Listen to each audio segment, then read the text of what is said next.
Ray, can you tell me, does DOT talk with housing and urban development, or veterans affairs, or energy, or all of the other departments that should be thinking about automated driving more holistically? Labor certainly, given the secretary.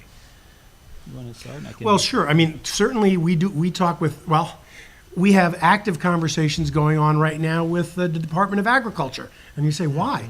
Well, because we recently rolled out electronic logging devices. Now, this is something that's been out there for a very long time, but this replaces the paper logs that drivers would use to log their times to be in compliance with federal law. Well, now you have to do it electronically.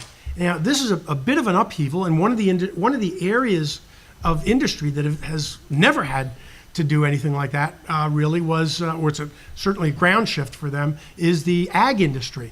So, when I go from, this is a kid that grew up in the Bronx, goes to speak to the Cattlemen's Association or the Pork Producers Association. I mean, I like bacon, but that's about all I know about this. But the truth is they have very specific issues, but yes, in some cases, they will have to use the electronic logs. In some cases, they don't. So that's where the ag industry goes through their folks in the Department of Agriculture and says, we've got some very specific issues. We want to make sure that you people at DOT are talking to them and taking their interests. And so that certainly happens. With regard to automated vehicles, that is an issue. We've heard from organized labor about, hey, wait a minute, what does this look like 5 years, 10 years, 20 years down the road, if in fact this really takes off in the commercial vehicle space? What does that do to the drivers and driver business out there? Yeah, I can add on to that with some specifics. So in the fiscal year 18 omnibus bill, for example, we are being asked to actually do a study, for example, on labor impacts or potential labor impacts. So that's something that we're actually meeting right now with DOL on that to figure out the scope of that and how to actually get it done in the time frame that seems reasonable to us and to them. Some other issues, I think, they kind of all fit into the same kind of bin, like who else should be involved in this conversation? And I would actually answer the question, who shouldn't be involved in the conversation?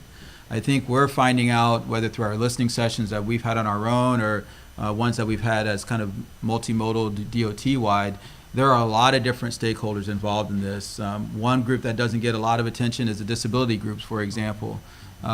They get very excited about this issue, and one of the things that's actually happening right now is they're starting to become actually disenfranchised.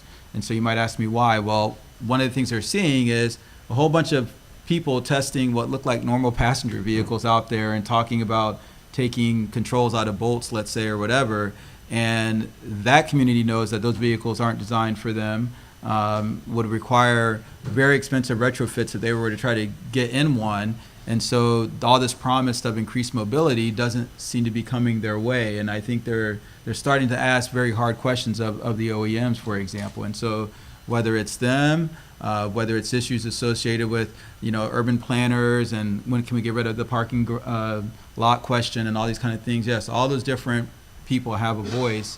But I think one thing we all have to recognize, and it was sort of mentioned earlier, but I think it bears mentioning again, is unlike, let's say, traditional, automobile equipment we have today where it's available at the dealership and you can go any one of the 50 states and buy it, I think we're in a different situation now where we might have pockets of deployment. Maybe initially those pockets might be actually very small, like 3 blocks or something, who knows. But then there might be some parts of the country that might not see this for a while because maybe the business case doesn't make sense. And then we got to think about, are there other factors to maybe make the businesses go there? And I think all of this will have a play on the country as sort of how they perceive this technology.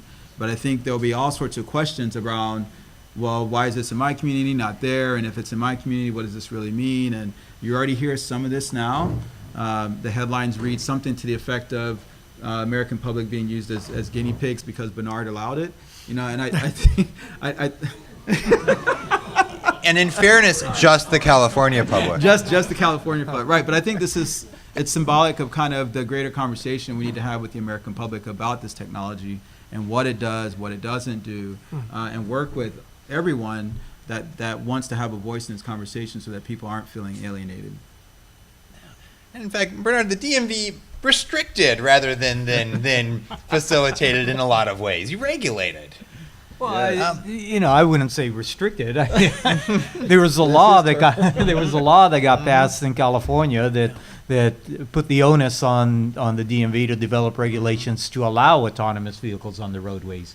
And so we had to develop those regs so that to meet the law and to allow companies to be able to go ahead and do their testing that they need to do. That's because they didn't read his book, though. The contrast would be with states like Arizona that did not change law. Exactly. And although there are executive orders now in several states, most recently Ohio, governors cannot change legislative law. They can at most enforce and implement it. And so those must be consistent with law on the assumption that that law is consistent with automated driving.